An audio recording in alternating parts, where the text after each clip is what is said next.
So I wanted to start with this quote, and I share this quote because I think it really just speaks to the importance of our ecosystem and what we can do in our homes, in our schools, in our workplace, in our community.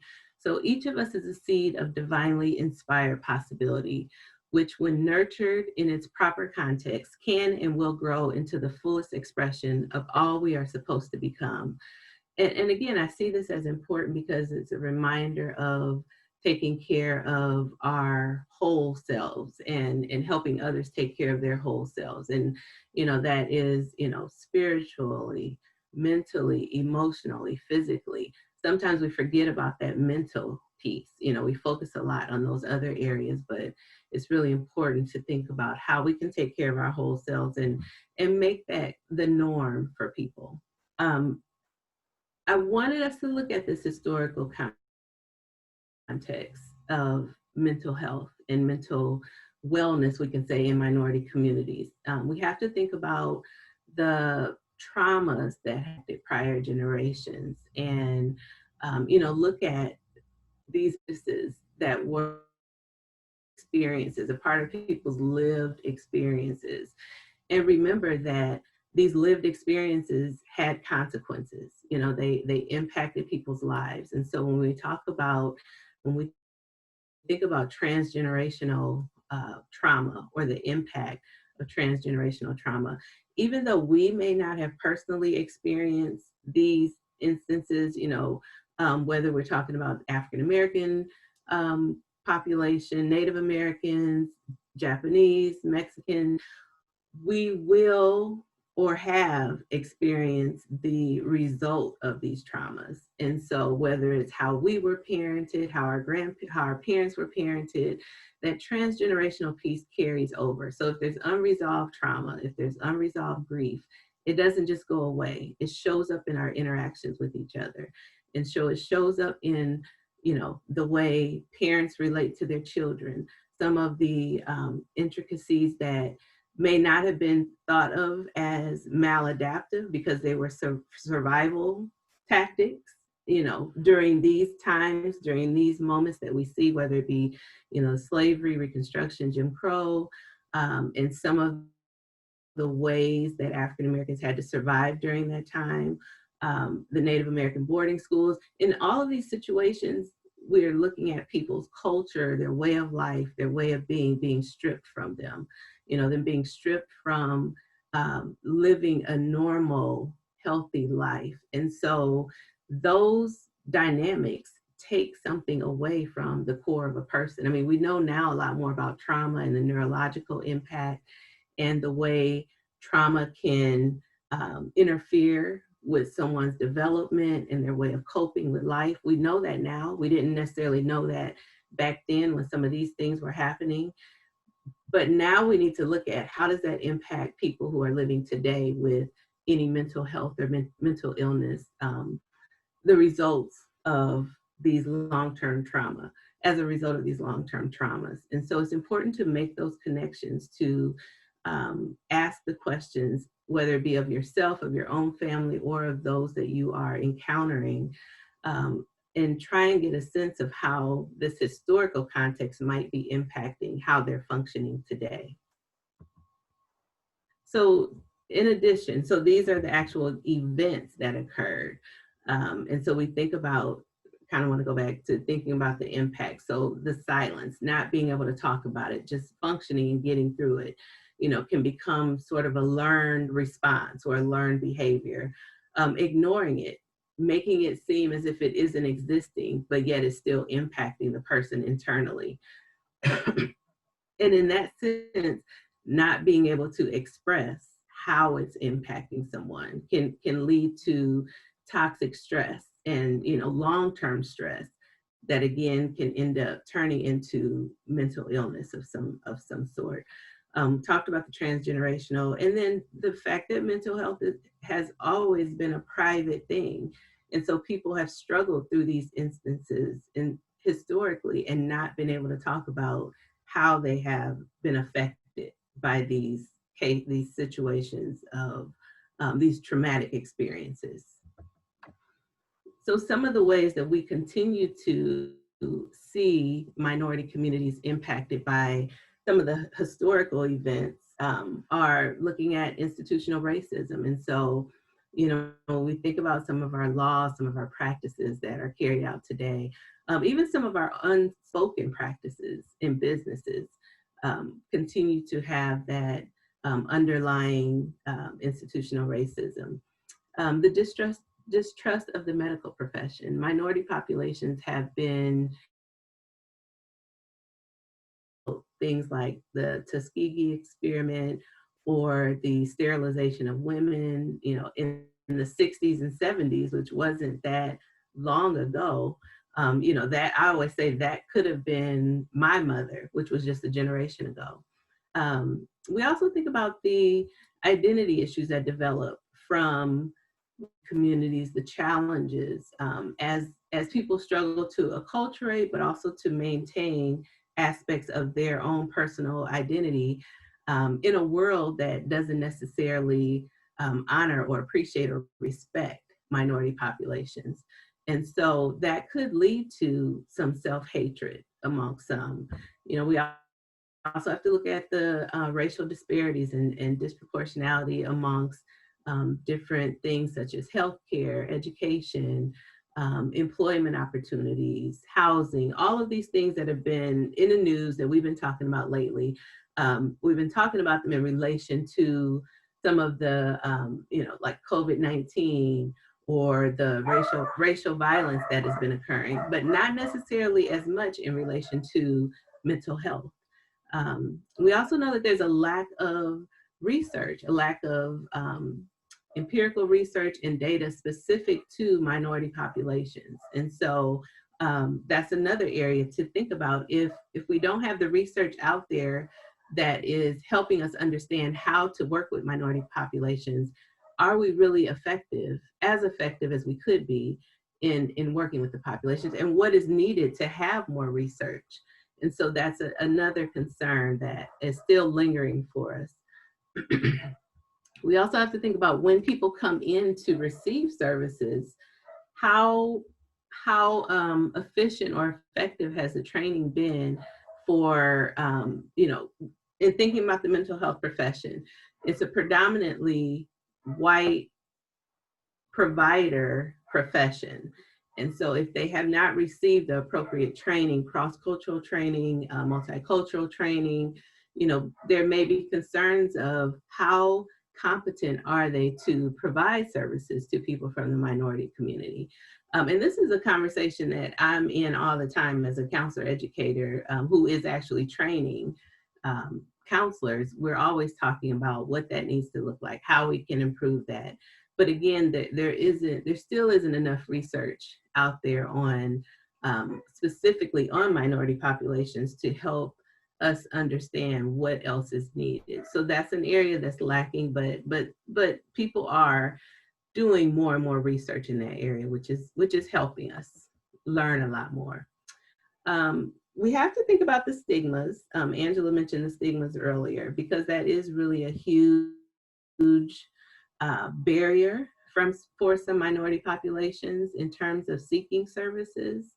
One of the things that needs to be discussed amongst minority populations is how to start talking about and normalizing the conversation around good mental health. You know, what does that look like? You know, making it just a normal conversation. Being willing to talk about if you're feeling depressed, if you're feeling anxious, you know, if you experienced a trauma, not feeling the need to hide it or deny it. You know, it's something that, again, we haven't been used to being able to engage in that conversation. And so, you know, in families or in communities, starting to make that a topic of conversation. I think NAMI has done a really good job of trying to engage minority populations in just the normal conversation of how do you manage your mental health. And so that's something that we can all do, and we can encourage others to do. And it does feel scary sometimes to talk about, you know, mental health when you don't hear a lot of other people talking about it. But the thing that I've noticed as a counselor is the more people hear it normalized, the more they start to share. You know, little by little, people start to share, and they see that it's okay to talk about it. Another thing that gets in the way is language. And so I have on here, you know, limited correct mental health terminology. And so rather than referring to people as crazy or, you know, loose screws or, you know, something's wrong with, you know, use the language. She's depressed. He's depressed. You know, he's anxious. She's anxious. Use the language. You know, that makes it okay to, you know, that helps remove those stigmas and make it more, again, normal. We can keep using the language of normal, you know, for people to talk about it and express it rather than internalizing it and holding it in, which doesn't help in the, you know, long term.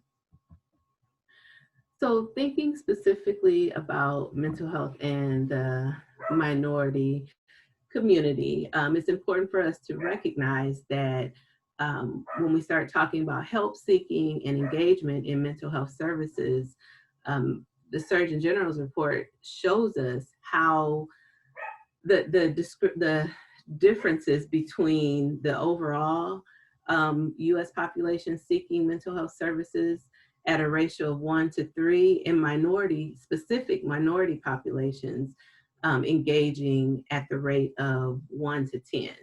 So almost 3 times less for minority populations to seek services than the general population. And so we have to be, you know, questioning ourselves and wondering what's getting in the way, and, you know, what can we do to start removing more of those barriers so that people can seek the help and support that they need and not try to just cope with mental illness or mental health symptoms on their own. So we also need to recognize that, you know, while those are the rates of people seeking services, we need to understand that 20%, that minority populations are 20% more likely to experience serious mental health problems. And so, you know, we think about things like schizophrenia or bipolar, some of the more chronic or persistent or severe mental health diagnoses. And if we know that minorities are already receiving services at a lesser rate than the larger US population, we really need to be concerned when we are looking at the fact that they're 20% more likely to have serious mental illness diagnosis or mental health problems, and thinking that that could potentially be untreated. So what does that mean? That means we, you know, may see our people living with mental illness being incarcerated at higher rates, being homeless at higher rates, you know, not receiving the treatment that they need can lead to them living even more of an unhealthy life and being disconnected from supports in the process. Specifically with our African American community, we need to think about poverty levels and that intersection with mental health, mental illness. And something for us to recognize and be mindful of is that, you know, when African Americans are living below the poverty level, as compared to those who are over twice the poverty level, the people living below the poverty level are twice as likely to be living with psychological distress. And so, you know, that could be, you know, an untreated or treated mental illness. And so, you know, kind of looking back at that prior screen, you know, when we think about these different layers, we have to see the seriousness of eliminating some of these barriers and really helping people access services. And so I mentioned already the homeless population.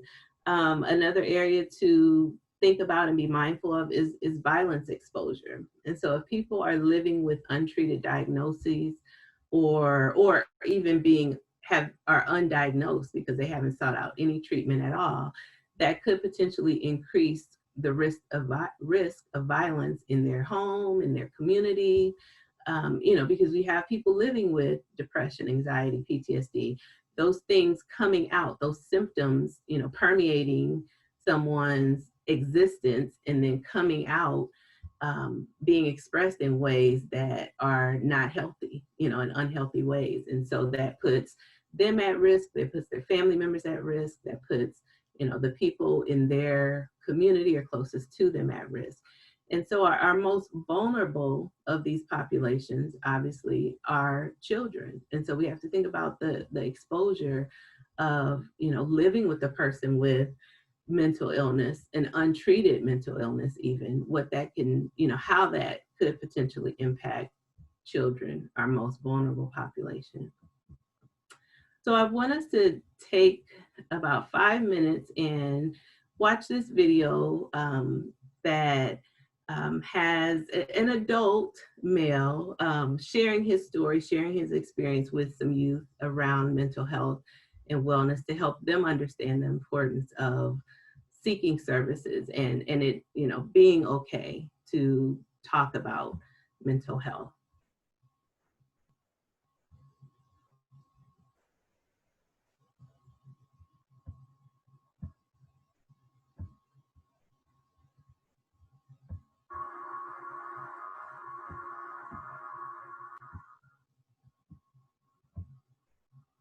This is home for me, man, and a lot of memories, a lot of friends, a lot of family, and it's just a blessing to be back here to see Columbus grow in such a way. Well, if you like seeing classic rare cars, drinking a cup of joe, and supporting a good cause, well, you're in luck. The Cars and Coffee Rally in support of mental health awareness is making its way to Columbus. It's hosted by Cleveland Browns offensive tackle Chris Hubbard. He joins us now to tell us all about it. I was so excited to hear about Chris Hubbard coming to town because, people know who he is. He's kind of like a hometown hero. He went to Carver High School. And the fact that he's brave enough to talk about such a taboo subject.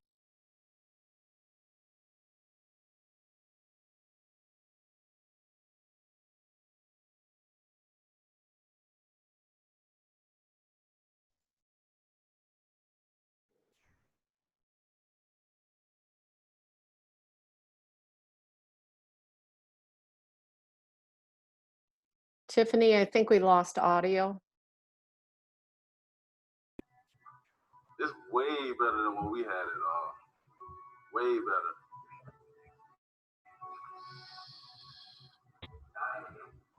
No, man, we have none of this. None of this. We were told that if you're going through something, you might want to push through it. Nothing's wrong with you. Be a man. And we never realize it until we get to this deep point in life to where we're like, man, something is going on wrong with me. Another note, man, I want y'all to know about mental health too, man. Mental health is serious, man. Whatever, like, if you're dealing with like anything as far as like depression or anxiety or anything like that in your life, like mental health, like I've been through it myself, because football like really wears on you, man. It really does. Like it takes you away from your family most of all, and then as well as like you putting your body on the line too. So every day you come to work, man, you got to deal with these hostile environments, going through different stages in life. You might be dealing with depression or anxiety, but I had to get some help. It really touched his heart to be able to go back and have that opportunity to kind of let these young men know, hey, listen, I'm just like you. I saw how it's important to him to break down that stigma, especially in the African-American community, especially African-American males, on how we're just supposed to hold everything up and just suck it up. That's that old mentality where it actually builds up inside and it creates a lot of stress, which then in turns into the depression. Take care of yourself. Talk to somebody if you're going through it, or counsel anything, because like you might not know you're going through it, but at that time I was like, man, I'm a dude, man, I'm a man, like I can deal with it myself. But at the same time, I was losing weight. I was 305. I lost weight in like a month, bro. Like 280, I went down to like 275. So I had to get all my weight back from dealing with stress and anxiety and going through the different roles and depression and stuff like that. You can see on a daily basis the issues that we have to deal with in regards to mental health. And for him to take on that issue, it means a great deal to us. Seeing the young students here today at Carver Columbus High School, I saw myself sitting in one of those seats. And just to be able to talk among those guys brought me back a lot of memories of how I was in school and how I dealt with a lot of things going on. We hear about bullying, we hear about peer pressure, we hear about problems with people being bullied because of their sexuality. Just seeing my friend grow through that, it was pretty tough. He liked the other man, so that's kind of why they picked on him, because of what he went through. But he dealt with a lot of things at home as well too. It's not just as far as bullying at school, but he dealt with everything at home. Like, I used to talk to him and try to figure out what's going on, but you know, he was just so sheltered to the fact that, you know, he wasn't gonna let that come out. He was always holding something behind and just keeping it to himself. And then next thing you know, that suicide happened. So in my experience, talking to African American youth, it's just overcoming that stigma. Whereas, you know, maybe their parents may not necessarily believe or understand what mental illness is. They kind of get it and they want to get help, but they don't really know who to talk to about getting help and where to go to get help. Open my eyes to a lot of it. Now I understand it's not, like I said, somebody's crazy. Oh, you no, know, that's the yeah, first thing. no, Oh, she's no. mental. Yeah. That's what you think. Right. That's what my thought process was a long time ago. But when he started, it's like, oh wow, it just brought more awareness to me. It really did. It helped me to understand more. And so where would the proceeds go? the proceeds will go. So we hear and can see from that dialogue the importance of, let me make sure I'm still sharing with y'all, the importance of allowing and encouraging people to have that safe space, to be able to share and seek out the services that they need, rather than, you know, internalizing and holding that in. You know, everybody needs that safe space. There's some empowerment, I would say, in, you know, reaching that point of being able to share, you know, your journey of healing. And so not everybody is comfortable sharing their story. And obviously that's not the purpose of help seeking, but you may find as you start to heal and do your own work and, you know, help seek for the services that you need, that you feel more confident and comfortable sharing your story to others and helping others in their healing journey. The next population that I wanted us to think about and talk about is the Asian American community. You know, similar dynamics in terms of a lack of seeking mental health services, you know, having some barriers present that prevent people from, you know, reaching out for those services. And some of those barriers are wrapped around culture, again, in terms of, you know, we don't necessarily, as a population or Asian American community, doesn't necessarily believe in talking to outsiders about their issues or concerns or problems. You know, there's an internal dependency on one another. But we need to recognize how that plays out long term when people don't feel comfortable seeking services. And so here are just some facts around the effects of mental health in the Asian American community. So it's important for us to know that Asian Americans are more likely to consider and attempt suicide. So we know that it's even, again, it's a priority to provide safe spaces and to think about what is needed to help people culturally, you know, emotionally, mentally feel safe and comfortable coming into this space to seek services. Some of the barriers for this population include the language barrier. And so providers need to be conscious of that and make sure that they're utilizing translators, interpreters, people that can support Asian Americans coming into services. Also hiring practices, hiring Asian Americans or people who speak various languages from this cultural group, so that can make it more comfortable, more the communication barriers can be eliminated or minimized as much as possible.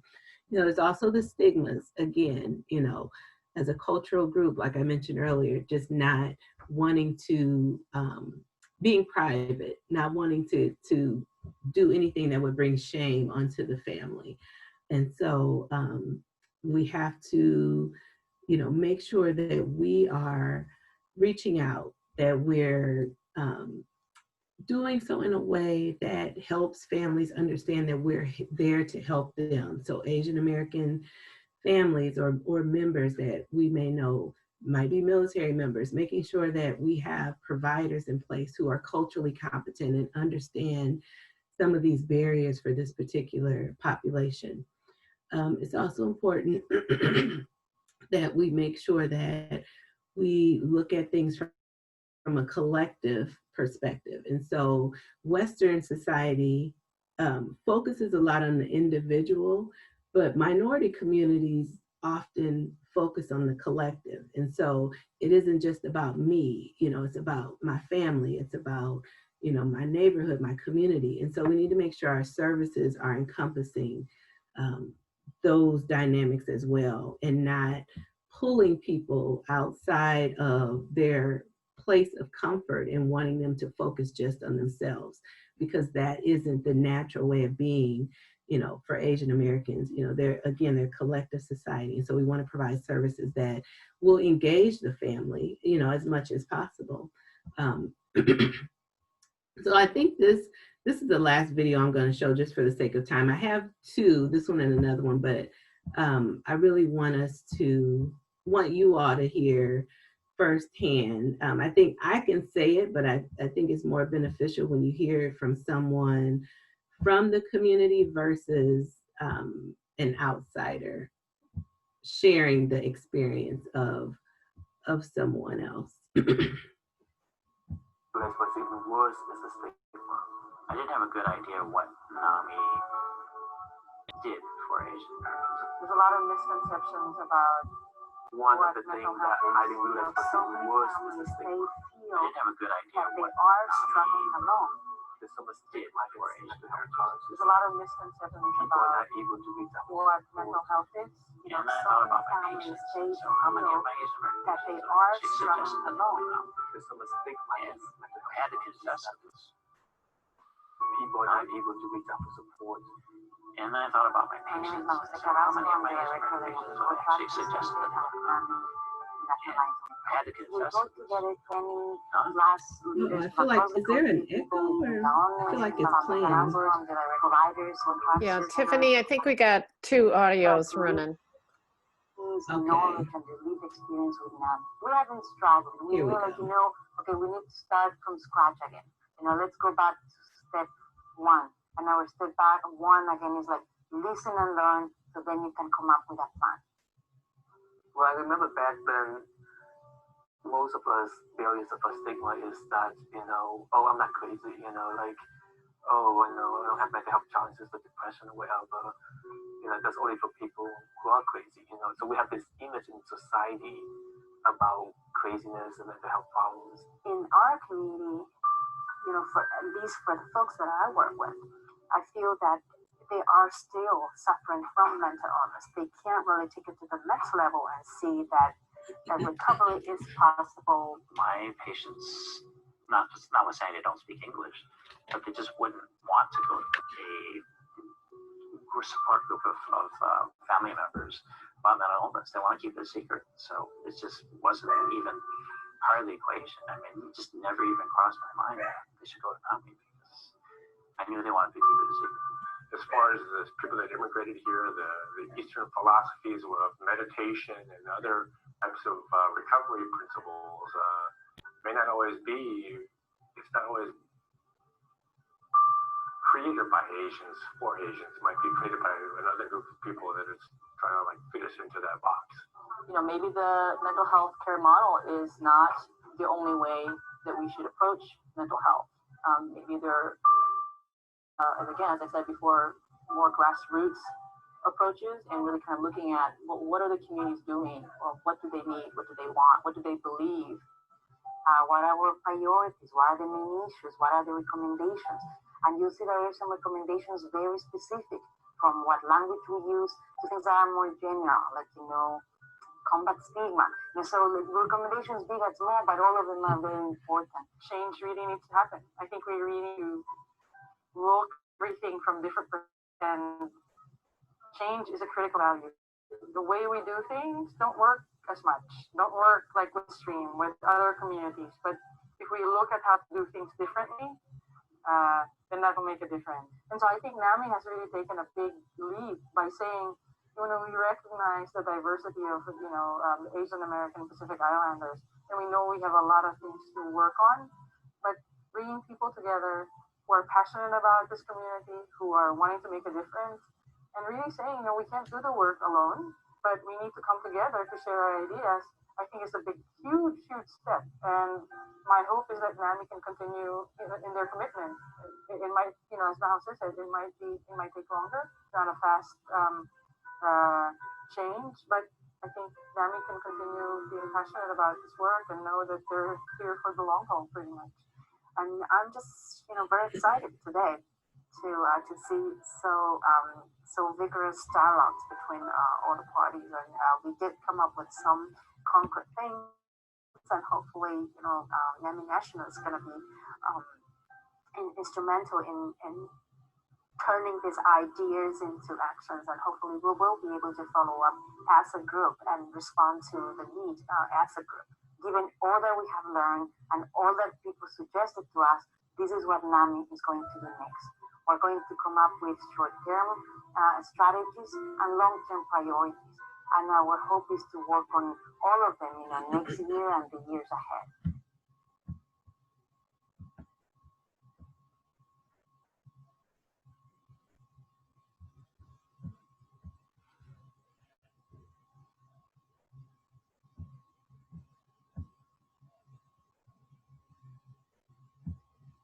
Okay. Oh, I apologize. So again, it's important that we are thinking about specific individual groups and not trying to provide services. Not attempting to provide services to all groups based on Western society's perspective of mental health and mental wellness, and responding to individuals with services. We want to make sure services are specific to the populations that we're working with. And again, not just generalized. So one other group I wanted us to think about, I'm not going to show the video for this group again, just for the sake of time, but it is just as important to think about what are the needs of the Latinx community. And so something to think about, this is another population that barriers exist, that they're not necessarily seeking out services in the same ways that services are needed amongst this population. And so something to think about, that people are more likely to seek help from the Latinx community, from their primary care provider, more so than a mental health specialist. And so we have to think about and talk about what's happening, where's the comfort level with the primary care providers that people from the Latino or Latinx Hispanic community are more willing to seek out those services from their primary care provider than to come to mental health providers for services.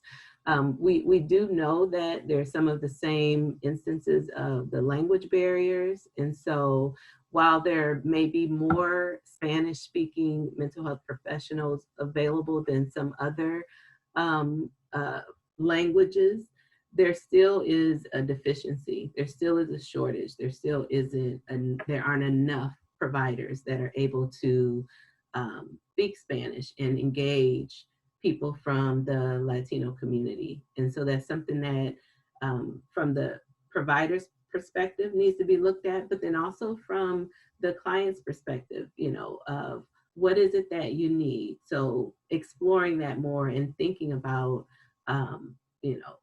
what would help if I were a Latinx, someone from the Latinx community, a Latina from the Latino community, figuring out what my safe space is, what that looks like, and reaching out to providers. And the one thing that I'll say, regardless of what minority population you're from, as a counselor, I would say to you, you have the right to tell the provider what you need.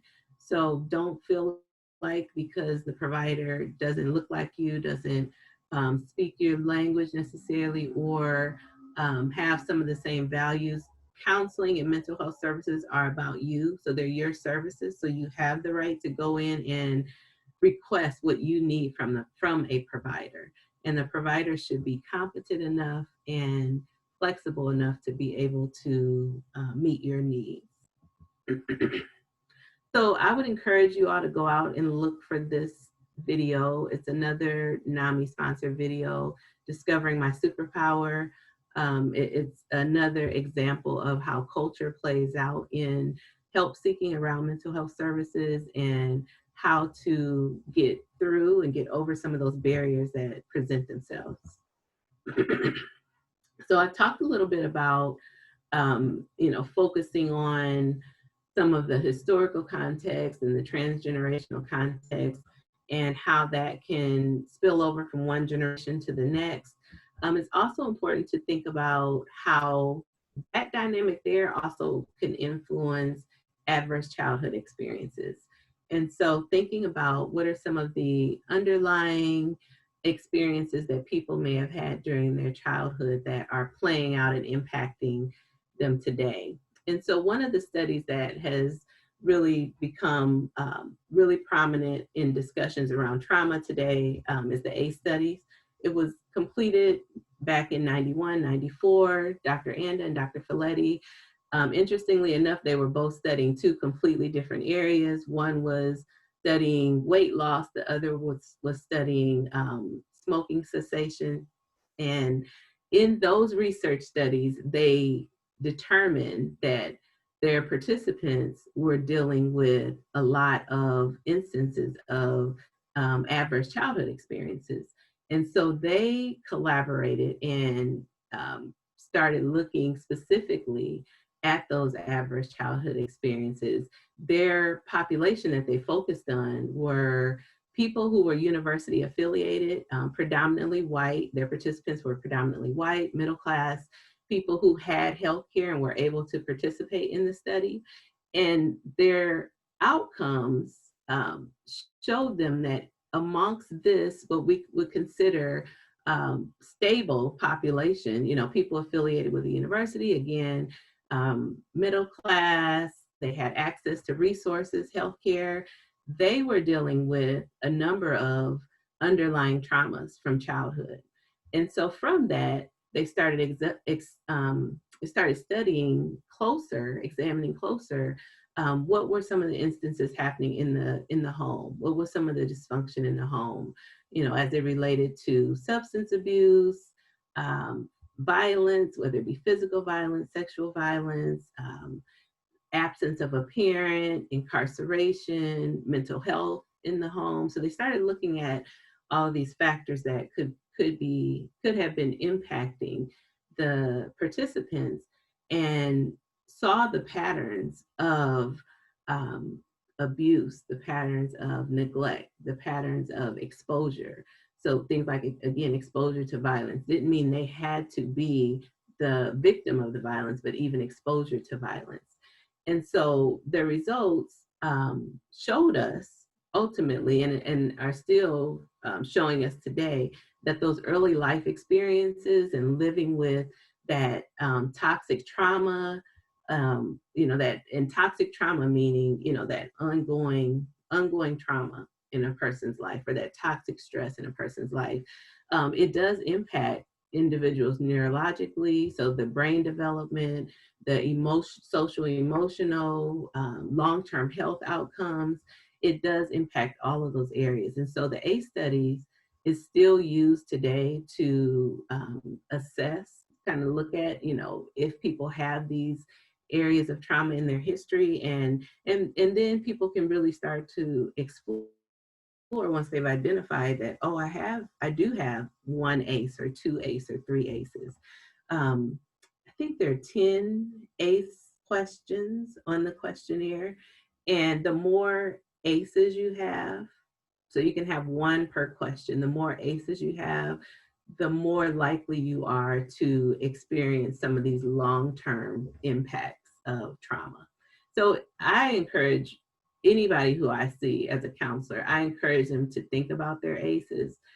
I don't know, I wouldn't know anybody's ACEs unless they revealed it to me, but that's one of the things that I encourage people to do, is to look at their ACEs so that they can have an understanding of how those adverse childhood experiences may be playing out in their life today, and be a part of the underlying depression or anxiety, or people who are experiencing symptoms of bipolar disorder or borderline personality disorder.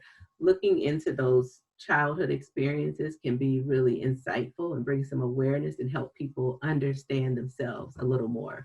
And it isn't about judging, parents or judging, families. It's about understanding yourself and knowing where some of your symptoms may generate from, where that foundation of maladaptive functioning may be coming from. And again, it isn't about blaming anybody, it's about understanding it.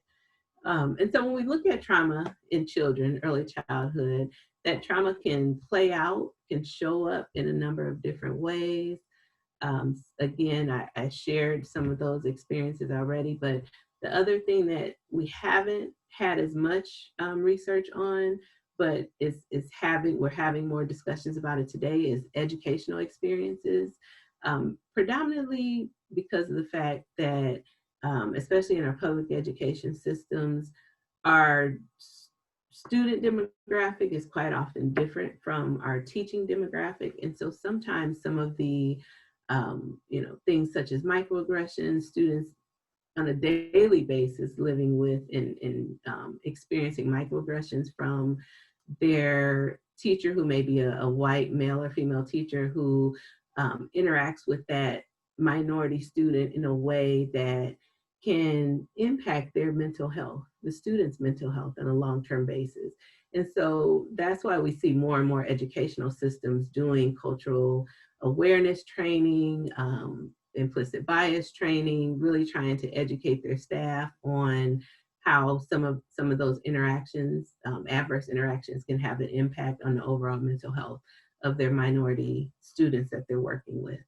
And so, child abuse, abandonment, family mental health history, that's one of those that I would say is a really important piece. I can't even tell you how many people I talk to that either aren't willing to talk about their family mental health history or don't know it. Sometimes people don't know it because the history, historically, those family members haven't sought out treatment. And so some of the language that I spoke about earlier of, a person being crazy or describing a close relative that just sat in their room all day and didn't talk to anybody, or, you can hear them screaming in their room sometimes or throwing things, but there's no implication of it being a mental health issue or concern. And so we need to have these conversations. We need to understand this history and how it is impacting people currently, because family history of mental illness, mental health, we know is one of the indicators of someone currently dealing with a mental health issue. And so there is the potential for the predisposition through genetics for a mental illness. And so it's important to know that family history. So I spoke about this a little bit with the education system, but I wanted us to think about it in relation to today, because I think, you know, we're all experiencing a lot today with COVID-19, and also with the racial trauma, that racial violence that's playing out today. It's important to think about how minority populations are impacted by that race-based trauma. So whether it's viewing things on the news or reading it in the newspaper or having it be a constant conversation with people around you, there's another layer of trauma that minority populations are dealing with in addition to the day-to-day experiences. So, you know, because this the major headlines are going on around these issues doesn't mean that the day-to-day traumas of how minority people exist in the world and, you know, are dealing with, you know, racism, discrimination, stereotypes, prejudice, all these things, implicit biases, those things are still happening every single day. And so it's important to think about how are people taking care of themselves? You know, how are minority populations taking care of themselves and not allowing, or I should say, utilizing the protective factors in a way that allows them to create a barrier from some of these racial tensions that are happening around them that could, in fact, impact their mental health. So it's important, even more so, for people to seek out mental health services when needed because of the stress that could be going on from these daily occurrences of race-based trauma or some of the larger national discussions around race-based trauma. So, you know, if you are of a minority population, it makes sense for some people that haven't sought out counseling before. They might wonder, like, what is happening with me right now? Why am I feeling, you know, this even more stressed or even more depressed or anxious?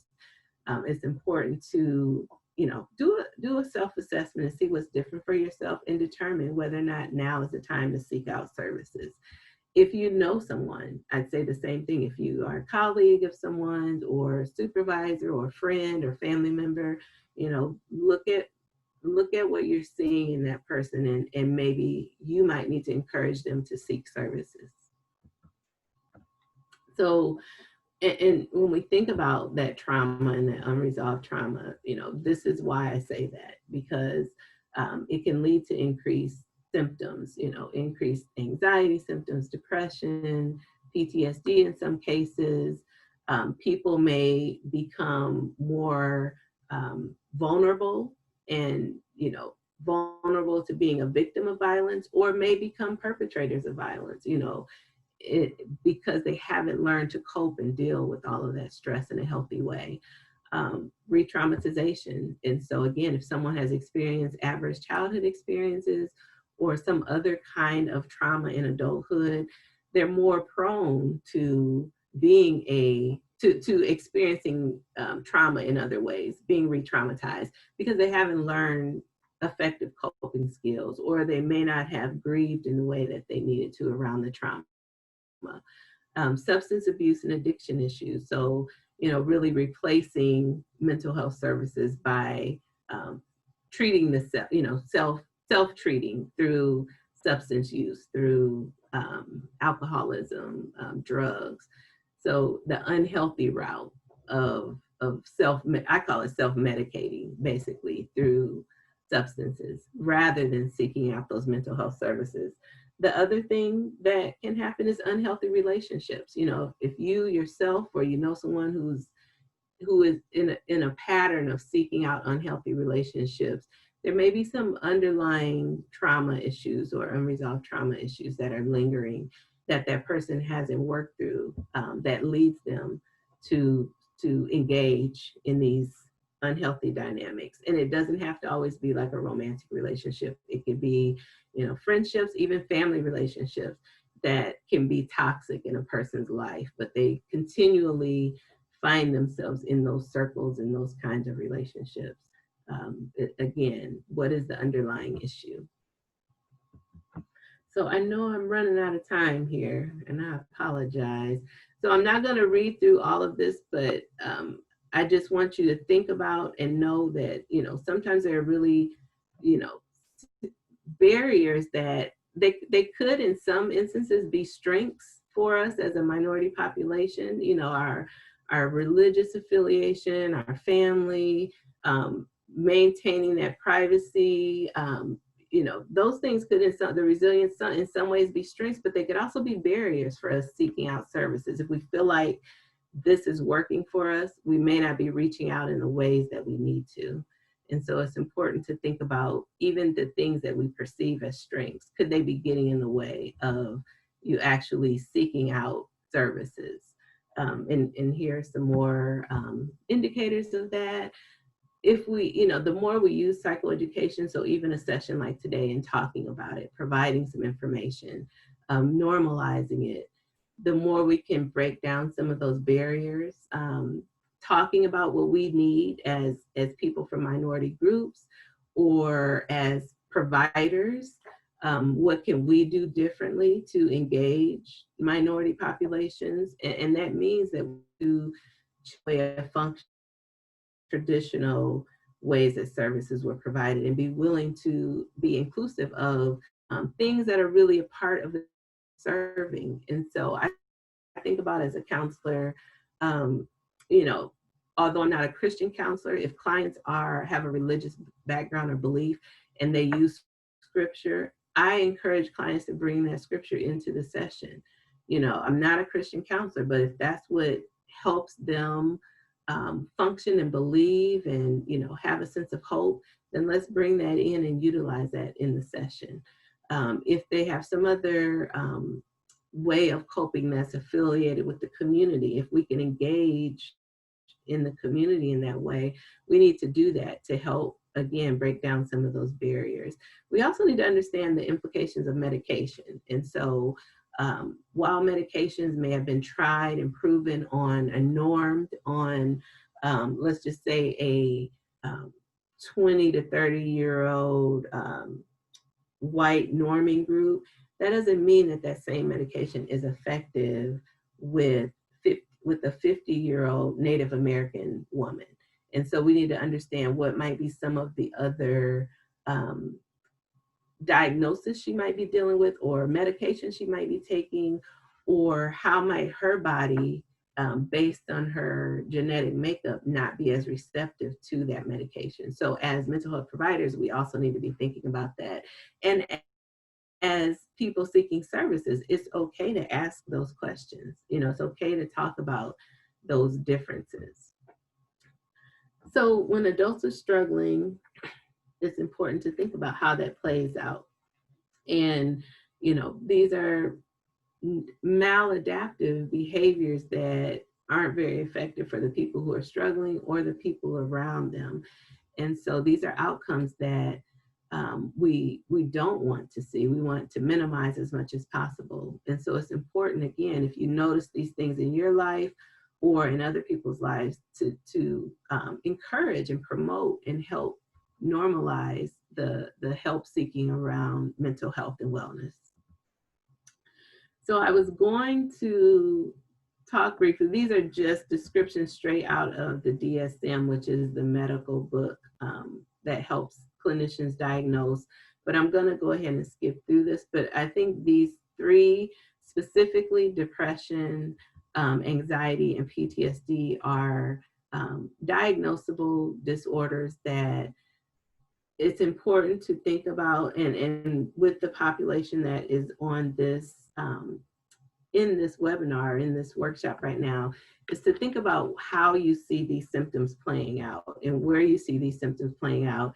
And again, if it's with yourself, do you need to seek services? Or if it's with someone around you, do you need to help encourage and promote help seeking for that person? I do want to say a little bit more about PTSD, just because it can play out in a number of different ways. A lot of times we think about it being directly related to combat situations, but it doesn't only have to be due to combat situations. And so, you know, it can be the anticipation or the threat of violence. It can be the actual, an actual instance of sexual violence, physical violence, being a hostage, terrorist threat, torture, incarceration, or prisoner of war. man-made or natural disasters, and even motor vehicle accidents. And so I just recently had a client who was struggling with PTSD because of a terrible accident. And so it's important that we understand that and normalize that and recognize that people really can be traumatized by a wide variety of events, and it's okay to seek services. It's okay to acknowledge being traumatized. Is really important to help yourself cope and learn to deal with those things. So is it okay for me to keep going? I just want to ask before. I have probably about 5 to 6 more slides. Is it okay to just keep going? Fine with me. Well, you know what I'll just say, I'll just go through them quickly. What I'll just say is, counseling is a confidential space. It's a safe space. It's a space where you can allow yourself to work through things that you haven't been able to work through in other places, whether that be with family, friends, in the workplace. It helps you process through things and develop those coping skills that will help you become a healthier, stronger person and really heal from maybe some of those long-term traumas or situations that you've experienced. You can use counseling as a way to help you offset a problem. If you see a problem coming, you can use counseling as an intervention to deal with the problem, or really to help you just in the maintenance stage of, maintaining your healthy state of mind. Beyond counseling, obviously, you can also seek out psychiatric services, which would include medication, some brief check-in, what I'd say from a mental health perspective, but really psychiatric services about medication monitoring and medication prescribing. So I would just encourage you all to, again, self-assess, decide what's right for you, or your family, and be willing to reach out for services. There are many out there. NAMI provides a number of different services for community members. And so if you are a person living with a mental illness or a family member, reach out to NAMI, find out what services they can offer. If you have children, reach out to your school counselors.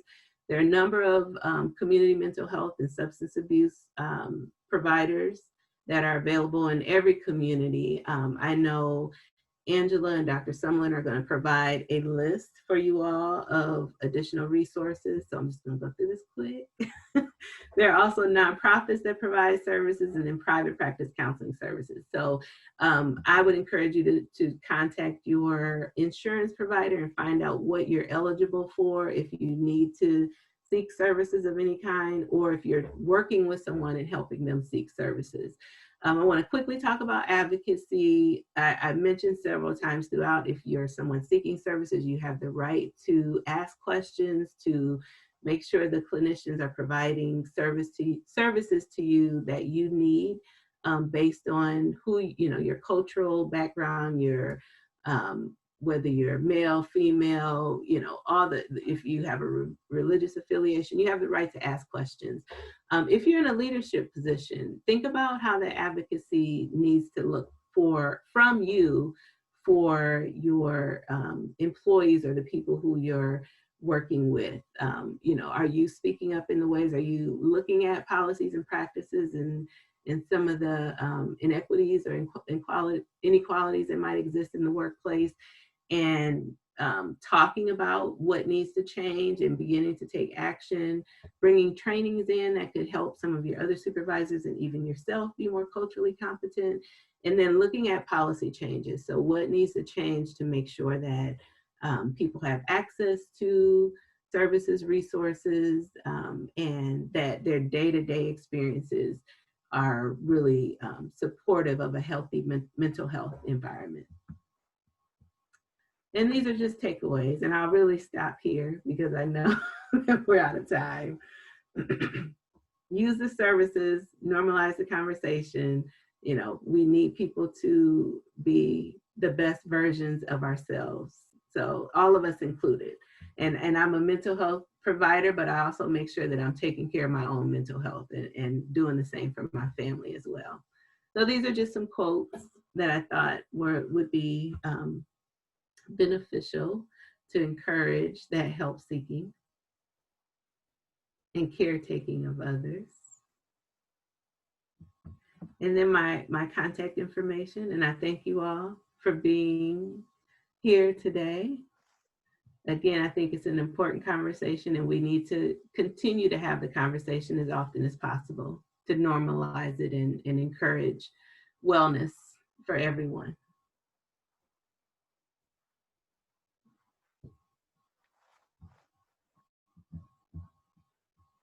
Dr. Summerlin, you want to sum it up for us? Yes. Well, thank you so very much for the presentation, Dr. Stoner-Harris, and also for you, Angela Gallinger. We could not have made this possible without you.